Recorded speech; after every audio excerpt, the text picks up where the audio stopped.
लेकिन चूंकि आदेश से तो पालन करना ही पड़ेगा। और अच्छी जो बातें निकल के आ रही हैं, कुछ प्रश्न भी आ रहे हैं तो उनका उत्तर भी बहुत शानदार तरीके से दिया जाता है।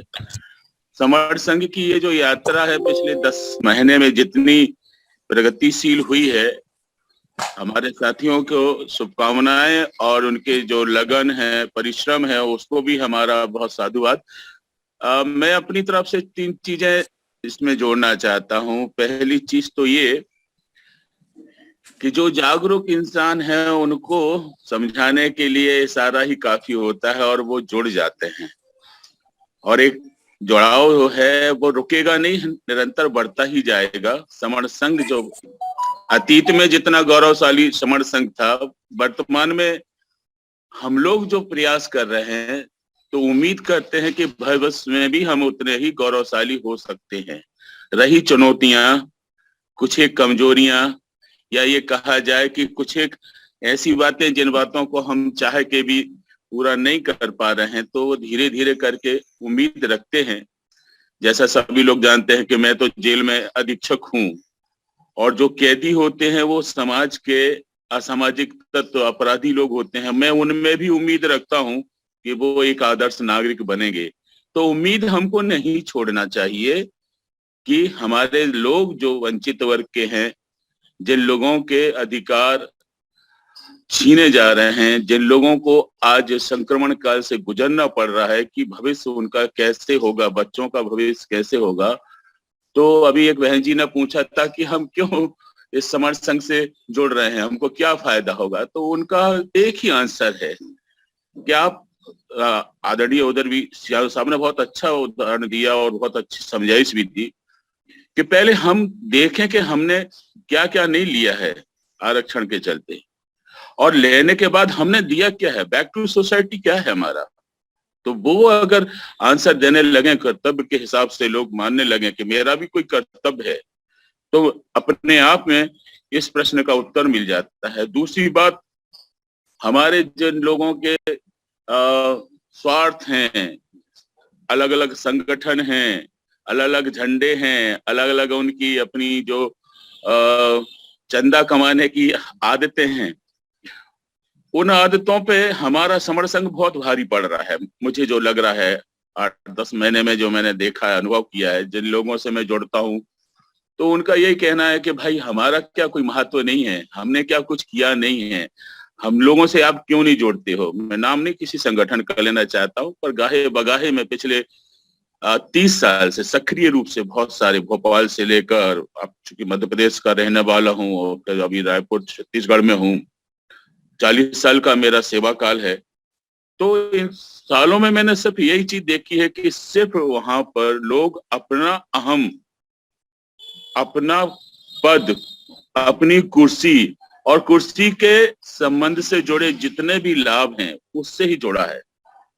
कुछ फायदा हुआ नहीं। 1-2 उदाहरण मैं देना चाहूंगा, छोटे छोटे से हैं कि शासकीय सेवा में विभागीय जांच होना, सस्पेंड होना एक सामान। आपको जब विभाग की तरफ से कुछ भी प्रॉब्लम होगी ना, कोई समाज साथ नहीं देता, कोई संगठन साथ नहीं आता, और यहाँ तक लोग मोबाइल बंद कर देते हैं, आपका रिस्पॉन्स भी नहीं देते। ये अनुभव लगभग सभी लोगों ने किया। अगर हमारे समर संघ के साथ हम जुड़ते हैं, उदाहरण के साथ मैं बात कह रहा हूं, तो हमारे अगर 5 सक्रिय सदस्य, भाई दोस्त जो भी हम कहें, मित्र, वो अगर हमारे साथ जुड़े हैं तो हम उनको बताएंगे, वो भी फीलिंग करेंगे कि हाँ, राजेंद्र गायकवाड़ के साथ अगर कुछ हुआ है तो वो सही कितना है और गलत कितना है, सलाह देंगे।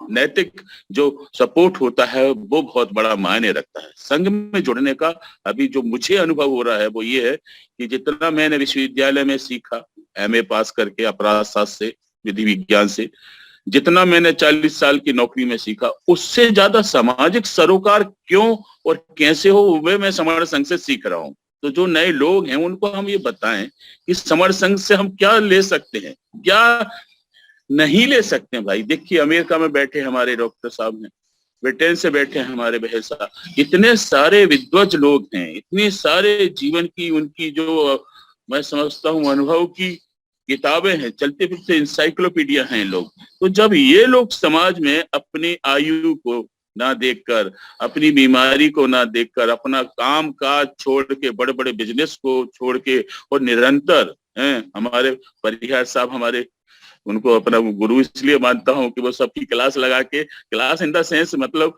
सबको ऑर्गेनाइज करते हैं, सबको मैसेज करते हैं, प्रतिदिन सुबह उठ के देखते हैं। तो ये जो समर्पण का भाव है, समण संघ में समर्पण की जरूरत है, और हम जितने समर्पित भाव से काम करेंगे संघ के लिए, संघ का भविष्य उज्जवल होगा, बच्चों का भविष्य उज्जवल होगा।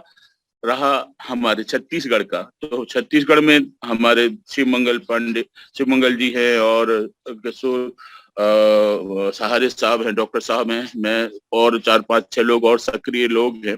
कोशिश ये कर रहे हैं कि जुलाई के प्रथम सप्ताह या दूसरे सप्ताह में, जैसा कि भाई सुधीर राज सिंह डेट दे देंगे, तो एक हम यहाँ पर सम्मेलन करना चाहते हैं। पहला कोशिश तो हमारा लगता है कि बिलासपुर में भी हम तीनों रहते हैं, सहारे जी, शिव मंगल जी, और मेरा घर भी 30 जून को रिटायर्ड हो जाऊंगा, तो बिलासपुर में ही रहूंगा। तो पहला बिलासपुर हो सकता है, दूसरा रायपुर भी रख सकते हैं, क्योंकि बिलासपुर रायपुर में 100 किलोमीटर का अंतर है। और तीसरा अगर यहाँ नहीं डिसाइड होता, तो जो मैंने पहले भी कई बार कहा है कि मैनपाट एक ऐसी जगह है जहाँ पर तिब्बती लोग रहते हैं, दलाई लामा उनके प्रवर्तक हैं, और उनके अनुयायी होने के चलते यहाँ पर अंबेडकर साहब को लेकर कोई बौद्ध विहार नहीं है। तो छोटा सा एक प्रयास हमने किया है, तो एक मीटिंग मैनपाट सरगुजा का जो एक शिमला कहलाता है, बहुत अच्छा हिल स्टेशन है, वहां पर भी रख सकते हैं। आपने हमें आज अवसर दिया बोलने के लिए, इसलिए आप सबका साधुवाद, धन्यवाद। जय भीम, नमो बुद्धाय।